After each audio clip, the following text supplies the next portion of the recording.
Vemos entonces esta situación bajo distintos puntos de vista. Esta mañana tenemos con nosotros a Manfredo Marroquín de Acción Ciudadana. Manfredo, muy buenos días y gracias por estar con nosotros. Carmen Aida Ibarra de Movimiento Pro Justicia y también a Javier Cepeda de la Cámara de la Industria. Buenos días. Bueno, gracias por acompañarnos. Todos los días como que vamos conociendo un dato más, un tema más que no deja de sorprendernos, pero desde la posición que cada uno tiene en los grupos que representan, háblenos un poquito de eso justamente, de cómo ven esta situación y cómo se ha ido desarrollando desde que conocíamos el tema con la conferencia de la CICIG. Manfredo, adelante, por favor. Sí, bueno, ahí yo creo que en todos los sectores hay mucha preocupación porque esta situación no se le ve cómo salir del ambiente de inestabilidad que ha creado esta situación. Creo que la actitud del gobierno, del presidente, de la vicepresidenta, de sus declaraciones tan confusas que lejos de generar alguna respuesta genera más incertidumbres, más desconfianza en ellos dos por los puestos que ocupan. Yo sí veo la situación del país realmente preocupante. Veo a un gobierno que ya no tiene ninguna credibilidad. No sé cómo se pueda gobernar de aquí a enero sin credibilidad. O sea, ¿quién les va a creer que? Veo el problema de la SAT. No podemos dejar en manos de un gobierno que ha perdido la confianza, la recuperación del ente más importante del país, porque sin SAT no funciona el Estado, claro, no hay ingresos.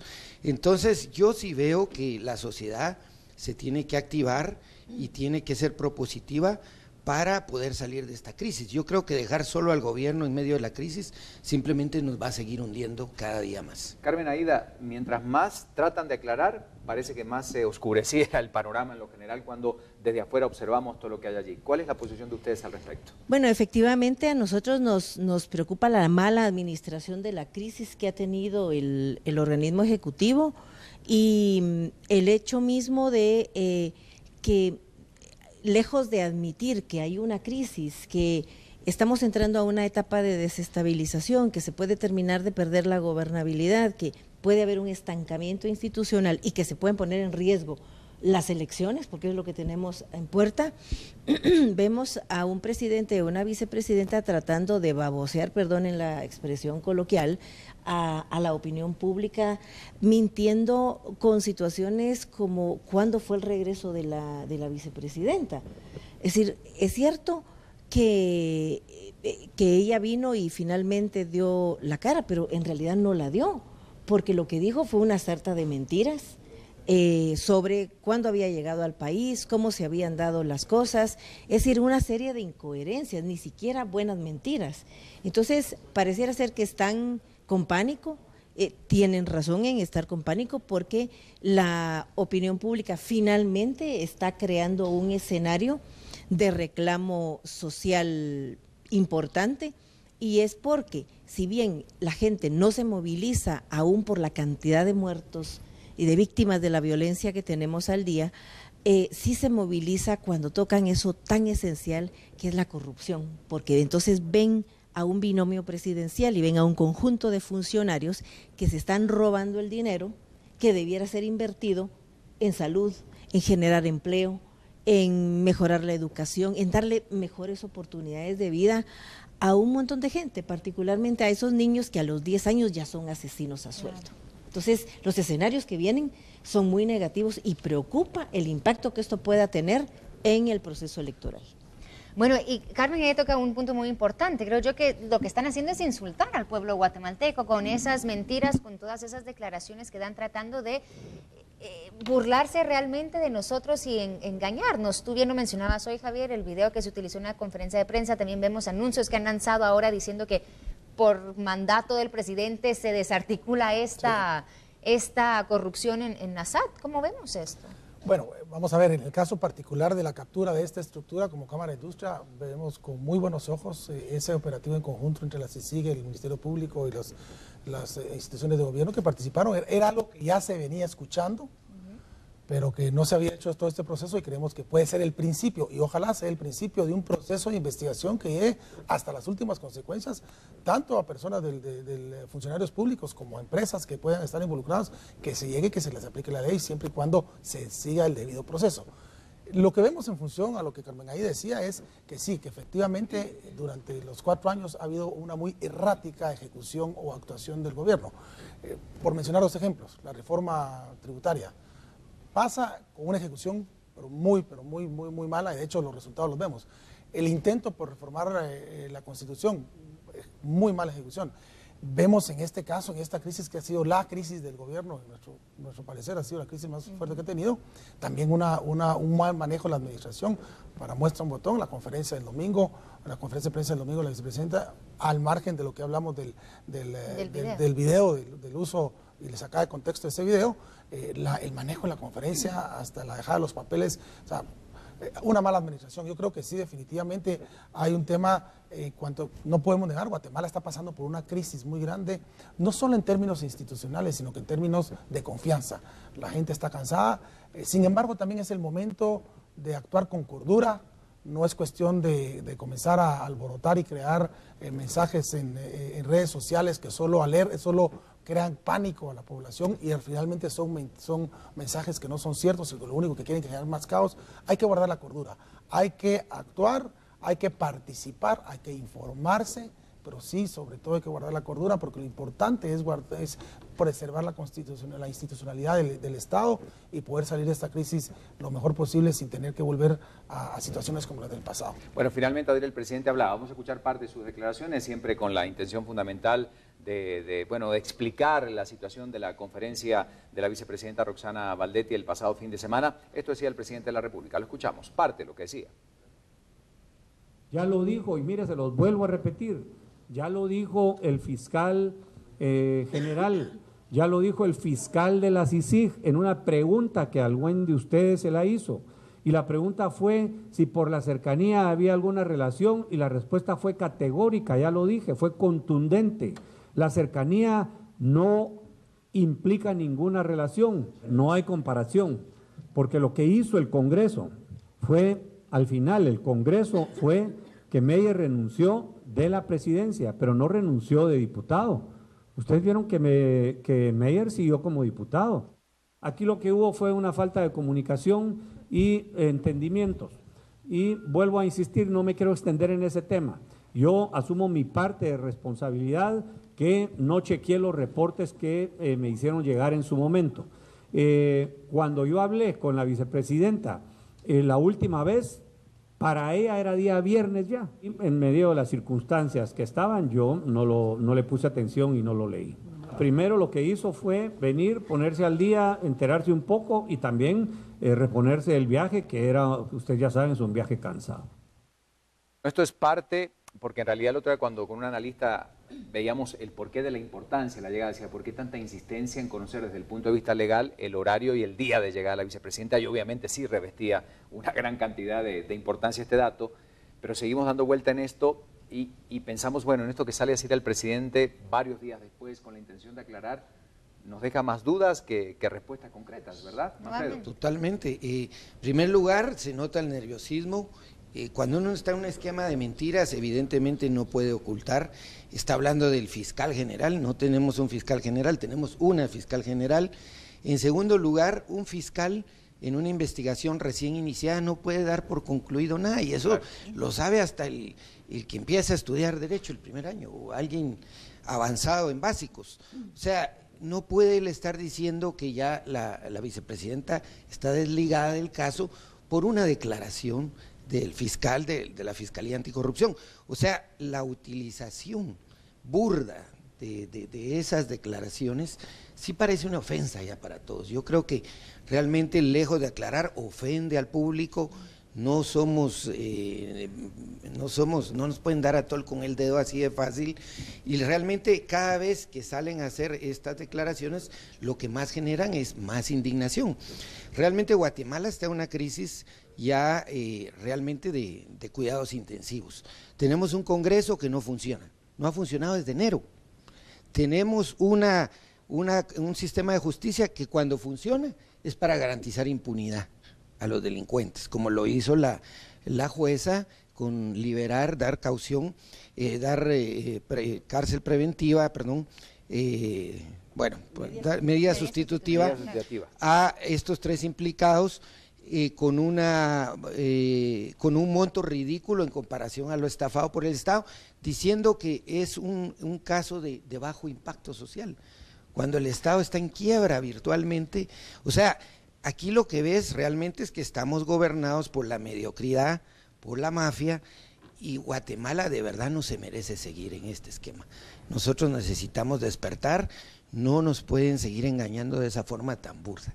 Carmen Aide, una pregunta, mencionas tú a la fiscal general. En todo esto yo creo que muchos se preguntan dónde está la fiscal general, porque no ha salido, tenemos entendido que está fuera del país. O sea, ¿será todo coincidencia? Cuando uno ve todas estas coincidencias, por primera vez Juan Carlos Monzón viaja con la vicepresidenta, que me parece también una declaración quizá fuera de lugar por parte de ellos, la fiscal fuera del país. O sea, uno empieza a decir, o los ciudadanos empiezan a decir, ¿qué está pasando acá? ¿Estará esto arreglado? Es que efectivamente es sospechoso. Pareciera ser que la fiscal desaparece, parece que desaparece, tal vez para evitar que la llamen y la presionen, podría ser. El ministro de Gobernación aparece, pero en calidad de tótem, o sea, apenas mueve las cejas. O sea, de verdad que yo creo que están reaccionando muy mal. La fiscal lo que ha hecho es, hasta donde uno puede leer o interpretar lo que está sucediendo, es dejar que la Fiscalía Especial contra la Impunidad, la que trabaja con la CICIG, tenga libertad de acción. No se ha puesto a defender específicamente a alguien como si se pensó que ella lo iba a hacer por la forma en que resultó electa.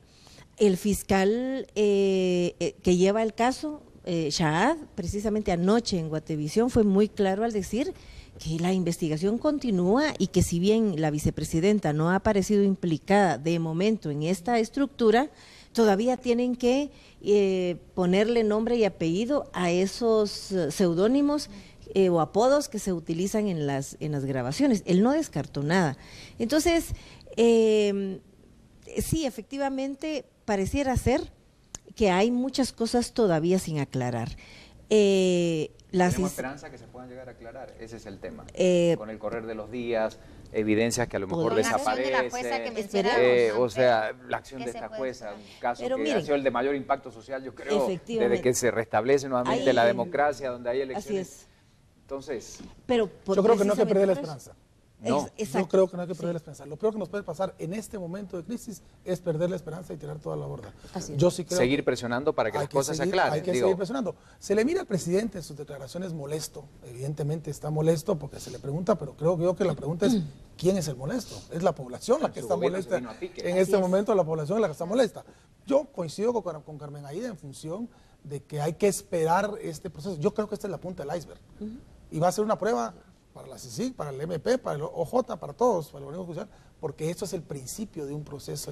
Hablando de ese tema, Javier, de la coyuntura, porque sí me gustaría que opinaran sobre eso, vamos a ver lo que hoy aparece en prensa también tocando estos temas que son fundamentales. Hoy es un día crucial, la prórroga de la CICIG recibe aval de instancia, el presidente expone caso de la SAT al cuerpo diplomático, imagino, bueno, con la valentía de tener, digo, con todo lo que está pasando, explicarle a los representantes de otros países lo que está ocurriendo en el país. Hablemos de este tema, de la CICIG. Hoy se tiene que definir. No hay vuelta atrás, no hay un ápice de duda que pueda decir que no el presidente. Yo creo que ya está cantado. Inclusive la adelantaron la respuesta del presidente. La tenían para el principio de mayo. Yo creo que ya está más que cantado. La misma posición del CACIF hace 2 o 3 días. Nosotros como Cámara de Industria siempre habíamos sido muy enfáticos desde hace mucho tiempo atrás y lo habíamos comentado a distintos sectores. Creemos que es importante que se quede, dada la coyuntura actual. Siempre y cuando también nos concentremos en combate a la corrupción, contrabando, crimen organizado, se le ponga su periodo de tiempo y que se quede Iván Velázquez, porque si nos traen a alguien como Dalanese sería el desastre más grande, nuevamente volver al desastre de la CICIG. Así es que creemos que esa es la posición y ojalá el presidente tome en cuenta no nuestras opiniones como sector privado industrial, las opiniones de la Comisión, es más, yo creo que no necesita opiniones. Los actos y las acciones demuestran que hablan por sí mismos, ¿no? Entonces, es el momento en que definitivamente creo que dadas las circunstancias actuales hay que hacerlo. Javier, y aprovecho a preguntarte, porque muchos también están hablando de, bueno, en todo este escándalo de la SAT, están las autoridades del gobierno, los funcionarios, también se habla de los empresarios. Y tú ayer precisamente dabas declaraciones, los que accedieron quizá a entrar en este juego, en esta línea de corrupción. ¿Qué se debe hacer con ellos? ¿Están de acuerdo que también se investigue quiénes están defraudando? Seguro que sí. Nosotros desde hace años que venimos trabajando con el tema del combate al contrabando, que es un cáncer que tiene el país.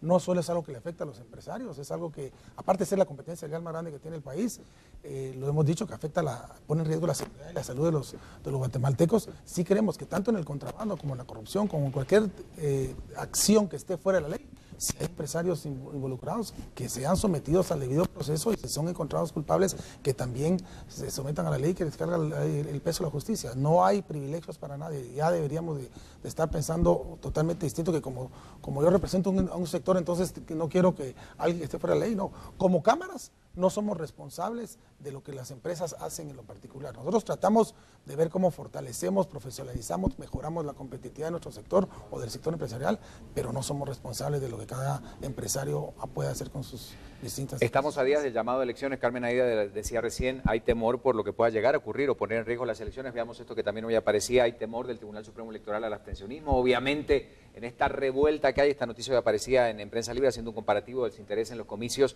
desde el año 1999 hasta las elecciones del año 2011. Esa es la pregunta. Más allá de esto, ¿no? Y de motivar, ¿en qué marco, en qué clima, cuando estamos en una cuenta regresiva, se puede dar estas elecciones? Cuando vemos, bueno, la bajada de uno de los candidatos y esta suerte de que cada candidato va a ir con uno, el que va por un partido puede ir con otro, y no sabemos todavía las sorpresas que a partir del 2 de mayo nos podemos llegar a encontrar. ¿Están en riesgo realmente las elecciones del país o pueden ser el único mecanismo de salida para esta crisis institucional?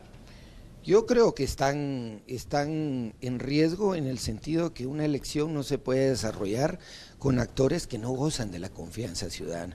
Y recordemos que estamos con un gobierno ahora que es especialista, digamos, en manejar redes de clientelismo.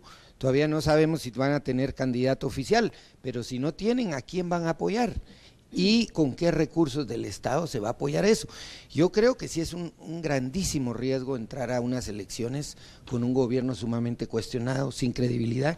¿Qué pasa a la hora de que se cuestione el proceso electoral por una intervención de esta naturaleza del gobierno? Por ejemplo, de apoyar bajo la mesa a alguien con recursos del Estado. ¿Van a los otros competidores a aceptar ese juego? O sea, sí se pone en riesgo realmente, creo yo, la transparencia del proceso electoral, la estabilidad del proceso electoral. Yo sí veo que lejos que esta actitud del presidente, de la vicepresidenta, nos están llevando a escenarios de crisis todavía peores de la que estamos viviendo hoy en día. Y yo sí soy de la opinión que no podemos confiarnos en que la crisis se va a resolver solita. No, aquí sí necesitamos el concurso de toda la sociedad, de actores del sector empresarial, de la sociedad civil. Es penoso que estemos todavía dependiendo de la decisión de un presidente bastante cuestionado para ver si la CICIG se queda, cuando todos, la mayoría, estamos conscientes que necesitamos una CICIG, no solo aquí adentro, sino afuera, porque nos ven ya como un país realmente fallido, con muchos problemas. Entonces, que tengamos que estar esperando la decisión de un presidente que es el único que no reconoce la situación en que se encuentra el país en términos de impunidad, es realmente, a mí, te soy sincero, como guatemalteco, pues no me gusta para nada esto. Y creo que como sociedad tenemos la obligación de decir las cosas como son, ya que el gobierno lo que está tratando es de ocultar las cosas como son. Bueno, lo que preocupa efectivamente es hacia dónde va a dirigir el dinero y el poder del Estado, la maquinaria oficial, el gobierno mismo. Todo apunta a que van a mantener una alianza de facto con líder. No sabemos si a nivel partidario formal van a tener algún candidato, se van a sumar a otra propuesta, a ver si habrá alguien un poco desorientado que quiera ser en este momento candidato del partido oficial, pero puede ser que lo haya. Siempre hay, ¿verdad? Nunca falta un roto para un descosido. Pero no podemos perder de vista, y ahí sí me gustaría señalar directamente, la complacencia, la connivencia del partido líder y sus dirigentes con el gobierno en la situación que se está viviendo. Ellos han puesto denuncias porque hay una basurita por ahí tirada, pero ahora que tenemos un gran escándalo, que se destapa una megacorrupción, ahí dicen no, dejemos que el Ministerio Público actúe. O sea, ahí hay ya una connivencia entre el partido líder y el gobierno, no, que saquemos al Partido Patriota, entre el gobierno y el líder. Hay desde el año pasado una especie de transición.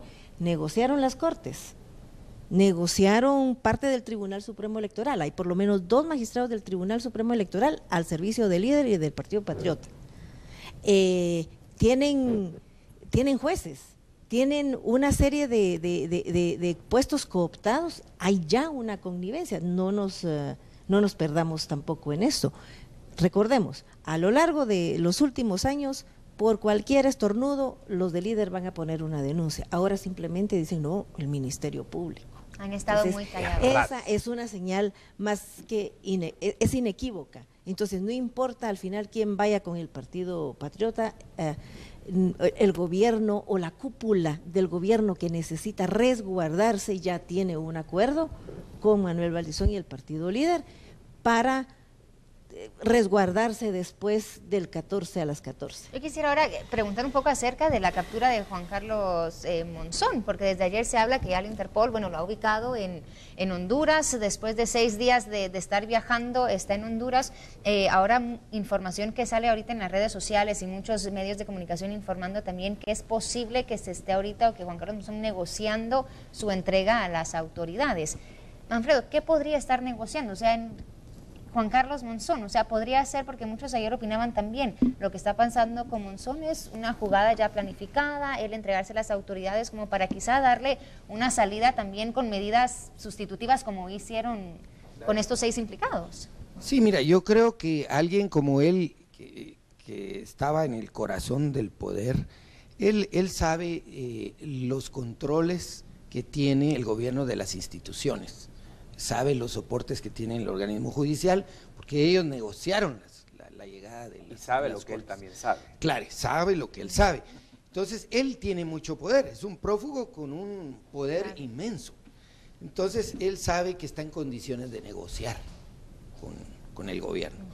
Entonces, yo creo que más bien los más asustados son los del gobierno. Monzón va a estar muy tranquilo, de repente está hasta en una playa de Roatán, porque él... Tal vez el más tranquilo es él.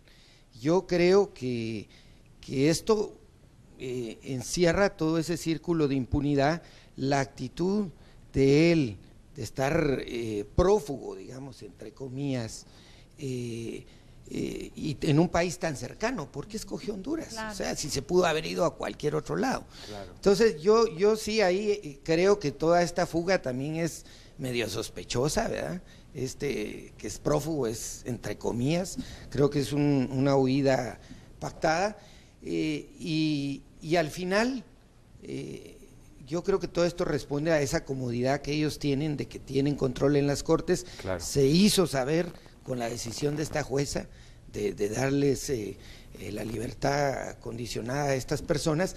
Entonces yo sí veo que por eso yo insisto que como sociedad nosotros tenemos que ser lo suficientemente creativos, proactivos, propositivos para empezar a dar rutas de salida de esta crisis, porque con el gobierno no lo vamos a lograr. Mencionas propositivos, yo creo que es importante mencionarlo. Hablábamos antes de empezar la entrevista de un comunicado que ahora está circulando por las redes sociales. Terrorífico el comunicado, que nos lleva décadas atrás, ¿verdad? Y eso es regresar al pasado. Digo, ¿quién se toma el tiempo, como decíamos esta mañana, de hacer este tipo de redacción tan alarmista, de mandarla a todos lados?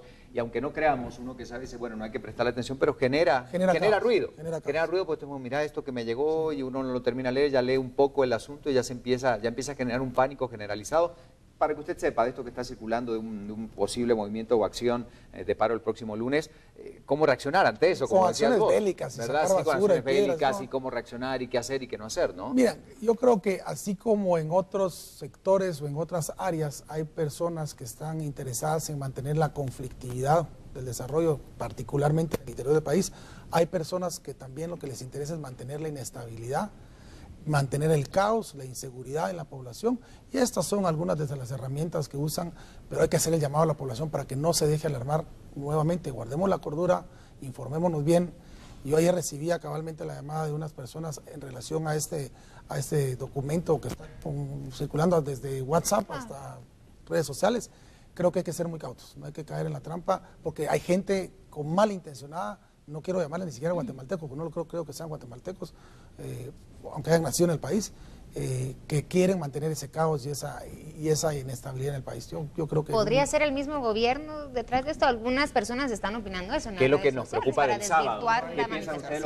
¿Qué puede pasar el sábado? Porque es una organización pacífica, donde todos pues, están invitados a participar de una manera, insistimos, absolutamente pacífica, pero a veces este tipo de cosas pueden ser escenarios también para generar otras y que el ruido se vaya hacia otro lado. O que haya temor de presentarse. ¿Les preocupa? Sí. En este momento nada se puede descartar. Nada, No se puede descartar nada, pero hay que invitar a la gente que vaya y que se pronuncie, que no se pronuncie solo a través de las redes sociales, que vaya sin miedo y de manera pacífica.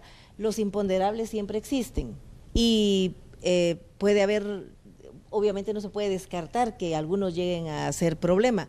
De hecho, hay gente vinculada al gobierno que tiene también experiencia, no solo en la defraudación aduanera, sino también en desestabilizar. Tenían call centers, piquetes de gente que contratan para que vaya a apedrear diputados y periodistas. Eso se vivió cuando se impulsó la depuración en el año 94 y precisamente fue al general Pérez al que acusaron en aquel entonces de haber mandado esas hordas a rodear el Congreso y a usar la violencia para intimidar a los diputados. Él era en esos entonces jefe de Estado Mayor presidencial, de manera que estas cosas no le son ajenas. Experiencia hay. Ya lo dijo el teniente Jerez.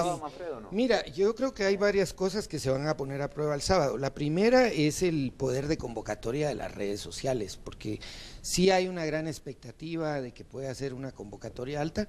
Es más espontánea la participación, digamos, no hay nadie que asuma la responsabilidad de la convocatoria, ¿verdad? Ni un organismo. Hay una, aparte hay otra de la San Carlos, ¿va? Sí, pero se va a sumar a esta. Sí, se va a sumar a esta, es para hacer una caminata de la San Carlos a la Plaza Central. Y la otra que yo creo que se va a poner a prueba es el poder o no de indignación de los guatemaltecos. Yo creo que el guatemalteco consciente debe de estar manifestándose, y ojalá pacíficamente, ordenadamente, como todos esperamos, pero debe manifestarse. Este no es un caso, como estamos viendo, aislado. Es parte ya de un problema sistémico de corrupción en el país que nos tiene sumidos como país con los peores indicadores de América Latina. Incluso ya Haití nos ha superado en varios indicadores. Por ejemplo, Haití no tiene el nivel de desnutrición que tenemos nosotros en niños menores de 5 años. Ya superamos a Haití en eso. O sea, ya somos un país, si uno lo ve como un médico, vería una radiografía o vería unos exámenes escaneados, el país es un país ya sumamente enfermo.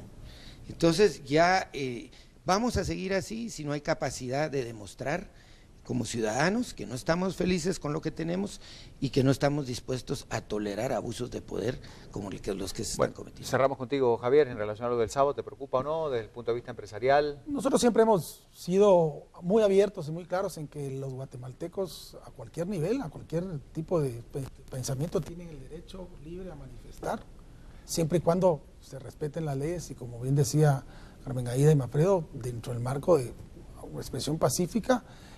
Lo que creemos que es muy importante, insistimos, es no dejarse llevar por emociones momentáneas, esperar que estas manifestaciones realmente no sean llamaradas de tuzas, como decimos en Guatemala, sino que realmente también sea el principio de empezar a involucrarnos, porque como guatemaltecos nos gusta quejarnos de todo, echarle la culpa a los demás y que alguien nos resuelva los problemas. Es el momento de involucrarnos, de ver qué parte de la solución o del problema somos y que estas manifestaciones realmente nos lleven a algo dentro del marco y el respeto de la ley. Mantener el momento, como decía alguien en las redes sociales, la solución no es darle la espalda o abandonar el barco. Exactamente. ¿Verdad? Como muchos están diciendo, ¿para qué voy a ir si no se soluciona nada?